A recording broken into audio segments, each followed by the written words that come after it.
जय गुरुदेव. नमस्कार. मी डॉक्टर प्रतिभा बारी, होमिओपॅथिक तज्ज्ञ. प्रतिभाज हिलिंग टचच्या माझ्या यूट्यूब चॅनलमध्ये पुन्हा एकदा तुमचं मनापासून हार्दिक स्वागत करत आहे.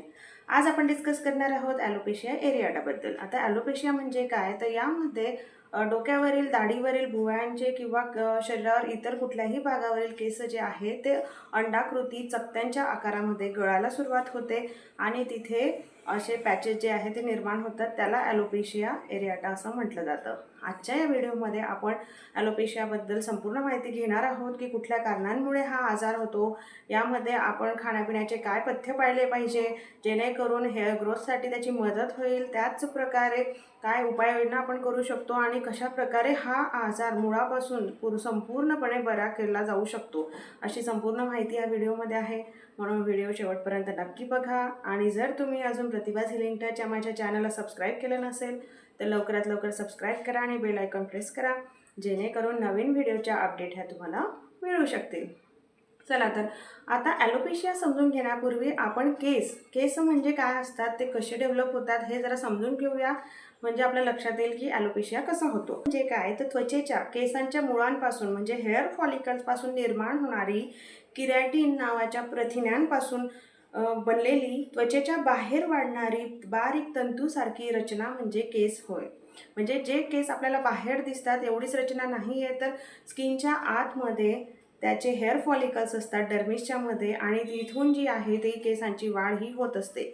आणि केसांच्या वाढीच्या 4 स्टेजेस आहेत, ते आपण समजून घेऊया. पहिला टप्पा म्हणजे अनाजन फेज. यामध्ये काय होतं, तर केस सक्रियपणे वाढतात.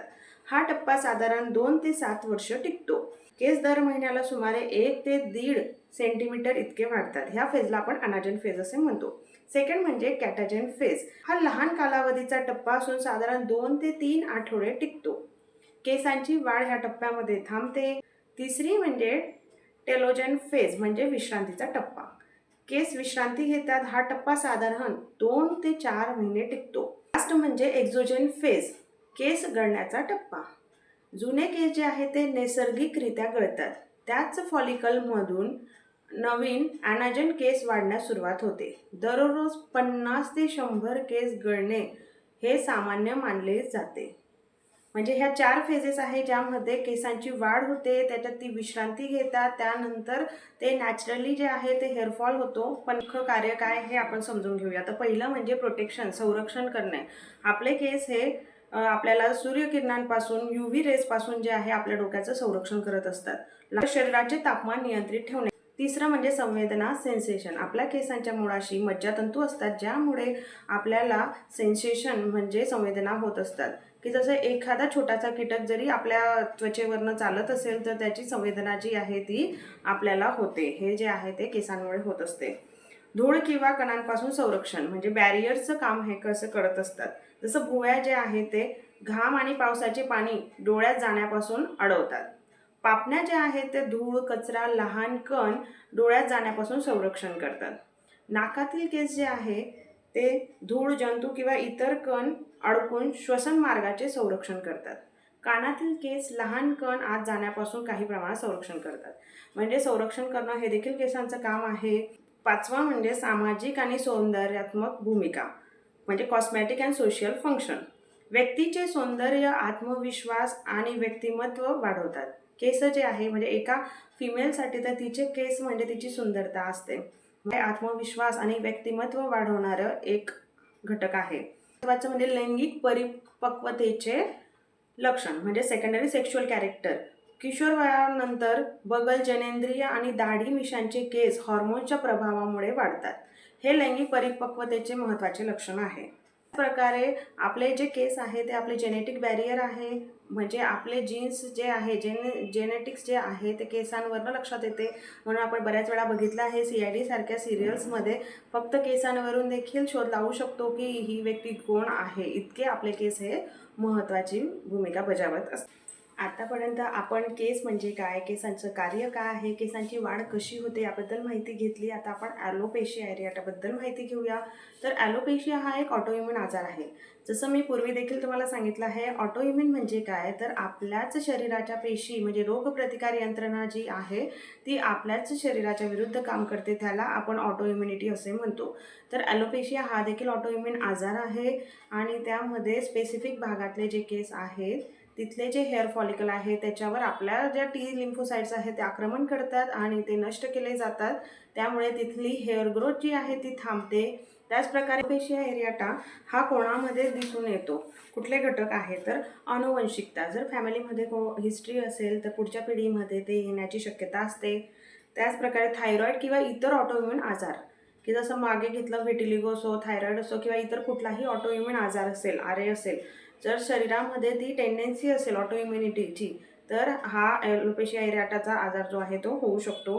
काही संसर्ग तसेच मानसिक ताणतणाव देखील ह्या आजारासाठी तितकेच कारणीभूत आहेत.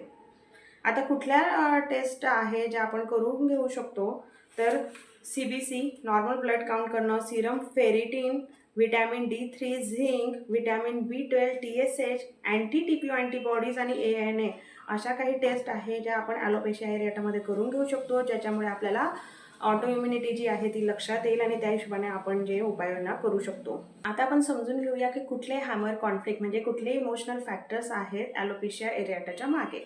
तर पहिलं म्हणजे सेपरेशन कॉन्फ्लिक्ट. सेपरेशन म्हणजे काय, तर वियोग, विभक्त होणे, म्हणजे आपल्या आवडते व्यक्तीपासून, जागेपासून किंवा एखाद्या आवडत्या ठिकाणापासून आपल्याला दूर जावे लागणे, याला आपण सेपरेशन असे म्हणतो.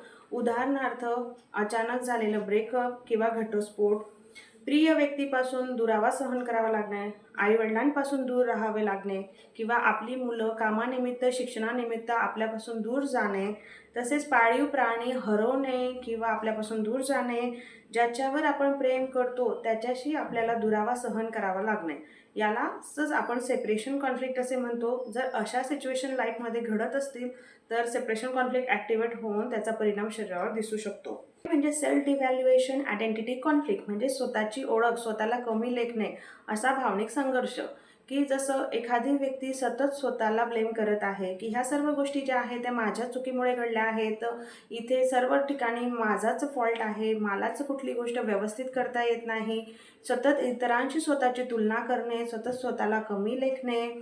त्याचप्रकारे मी सुंदर दिसत नाही, लोक मला स्वीकारत नाही, मला कमी लेखतात, माझी किंमत नाही आहे. नोकरी, नातेसंबंध किंवा समाजात स्वतःची ओळख हरवल्यासारखी भावना वाटणे. अशा जर सिच्युएशन लाईफमध्ये वारंवार घडत असतील तर सेल्फ डिव्हॅल्युएशन आयडेंटिटी कॉन्फ्लिक्ट ॲक्टिवेट होऊन त्याचे परिणाम शरीरावर दिसतात.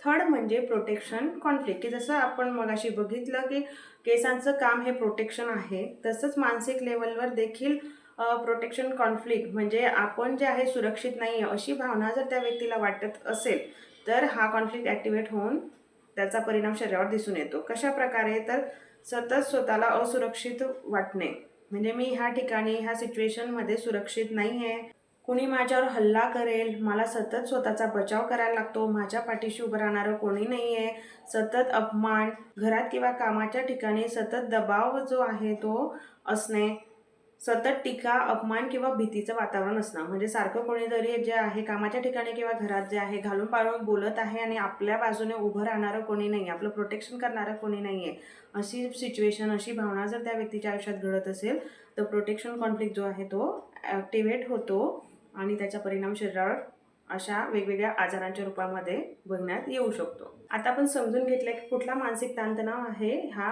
आपलं हेअरफॉलच्या मागे म्हणजे ॲलोपेशियाच्या मागे. तर आता काय पॉझिटिव्ह अफॉर्मेशन आपण स्वतःला दिले पाहिजे जेणेकरून याच्यापासून आपण लवकरात लवकर बरे होऊ शकतो. तर पहिलं म्हणजे मी स्वतःला स्वीकारत आहे, जसे आहे तसे. मी सुरक्षित आहे, माझे शरीर माझे संरक्षण करत आहे. मी माझी ओळख आत्मविश्वासाने, स्वाभिमान, प्रेमाने स्वीकारते.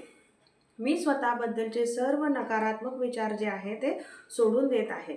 माझ्या प्रत्येक केसाच्या मुळात आरोग्य, शक्ती आणि जीवनशक्ती भरत आहे.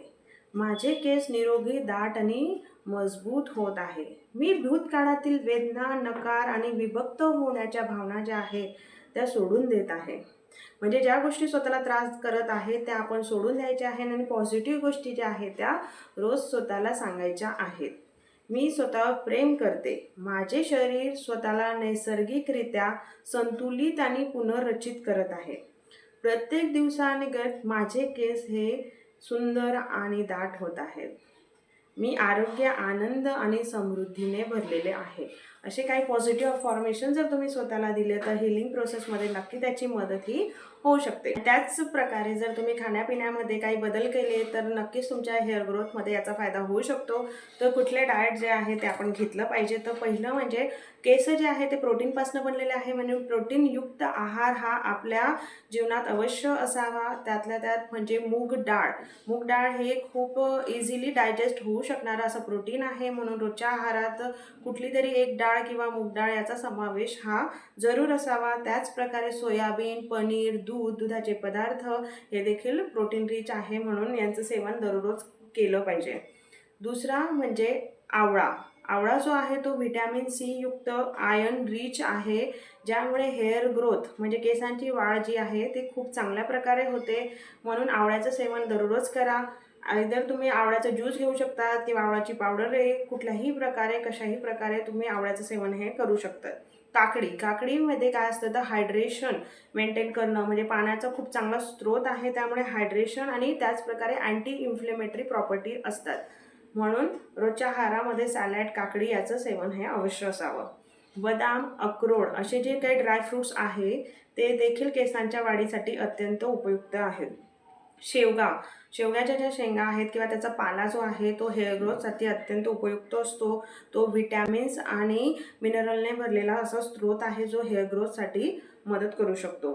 पीनट शेंगदाणे जे आहे ते सुद्धा zinc, vitamin E, silica, magnesium, calcium अशा वेगवेगळ्या गुणांनी भरलेला आहे, म्हणून शेंगदाणे देखील रोजच्या आहारामध्ये नक्की समाविष्ट करा. त्याचप्रकारे तीळ आणि जिरे, 1 चमचा तीळ आणि 1 चमचा जिरे याचं जर तुम्ही सेवन रोजच्या आहारात घेतलं तर तीळ हे कॅल्शियमयुक्त आहेत आणि जिरे जे आहे ते कॅल्शियमच्या ॲब्झॉर्प्शनसाठी मदत करतात. म्हणून ह्या दोघं पदार्थांचं रोजच्या आहारात जर सेवन केलं तर ते हेअर ग्रोथसाठी नक्की उपयुक्त ठरू शकतं. तसेच देसी म्हणजे गीर गाईचे तूप जे आहे ते त्वचा आणि केस दोघांसाठी अत्यंत उपयुक्त आहे, म्हणून कुठल्याही प्रकारे तुम्ही 1 चमचा गाईचं तूप हे रोजच्या आहारात नक्की घ्यावं. कोकोनट म्हणजे नारळ पाणी हा देखील खूप चांगला मिनरल सोर्स आहे आणि तो नारळ पाणी घ्या किंवा त्यातलं ओलं खोबरं घ्या, हे हेअर ग्रोथसाठी अत्यंत उपयुक्त आहे. करी लिव्स याचं देखील तुम्ही जर रोजच्या आहारात सेवन केलं तर हेअर ग्रोथसाठी याचा नक्की फायदा होऊ शकतो. त्याचप्रकारे मेथी दाणे हे देखील हेअर ग्रोथसाठी अत्यंत गुणकारी आहेत. तर अशी खाण्यापिण्याची पथ्ये तुम्ही पाळली आणि मी सांगितलेले पदार्थ जर आवर्जून आपल्या आहारामध्ये समाविष्ट केले तर हेअर ग्रोथमध्ये नक्की याचा फायदा होईल. आता आपण संपूर्ण माहिती घेतली की ॲलोपेशिया हा आजार कसा निर्माण होतो आणि हा एक ऑटोइम्युन आजार आहे की जिथे आपली रोगप्रतिकार यंत्रणा जी आहे ती स्वतःच्याच विरुद्ध आपल्या विरुद्ध काम करते. म्हणून ह्या ॲलोपेशियावर फक्त बाहेरून ऑइल अप्लाइड करून किंवा बाकी कुठल्याही गोष्टी हे करून किंवा हेअर ट्रान्सप्लांट करणे हे सोल्युशन असू शकत नाही. कारण जोपर्यंत आपण ही आंतरिक प्रक्रिया सुरळीत करत नाही, ही ऑटोइम्युनिटी जी आहे ती करेक्ट करत नाही, तोपर्यंत हा आजार जो आहे तो मुळापासून बरा होऊ शकत नाही. म्हणून आपल्याला आतून आणि योग्य ते औषध घेणं जास्त गरजेचं आहे, जेणेकरून ही रोगप्रतिकार यंत्रणा जी आहे ती सुरळीत काम करेल आणि हा आजार जो आहे तो मुळापासून बरा होईल आणि त्या ठिकाणी नॅचरली जे हेअर्स आहे ते ग्रो होण्यास मदत होऊ शकेल. आम्ही आज आवर्जून सांगू इच्छिते की ॲलोपेशिया एरियाटा बऱ्याच व्यक्तींना असं वाटतं की हा आजार जो आहे तो पूर्णपणे बरा होऊ शकत नाही, पण हे अजिबात सत्य नाही आहे. जर तुम्ही योग्य व्यक्तीकडनं योग्य ती औषधं घेतली, योग्य ती ट्रीटमेंट भेटली तुम्हाला, तर कुठलाच असा आजार नाही आहे की जो बरा होऊ शकत नाही. आणि होमिओपॅथीमध्ये ॲलोपेशिया एरियाटेचे खूप चांगले असे रिझल्ट आहे. म्हणून एक वेळेस होमिओपॅथिक औषधं नक्की घ्या. जर तुम्हाला माझ्याकडनं ट्रीटमेंट घ्यायची असेल तर मी स्क्रीनवर नंबर शेअर करत आहे, त्यावर तुम्ही अपॉइंटमेंट घेऊ शकतात आणि तुम्हाला काही क्वेरी असतील तर त्या देखील तुम्ही कमेंटमध्ये विचारू शकतात. आता पुन्हा आपण भेटूया एका नवीन विषयासोबत एका नवीन व्हिडिओमध्ये. तोपर्यंत थँक्यू.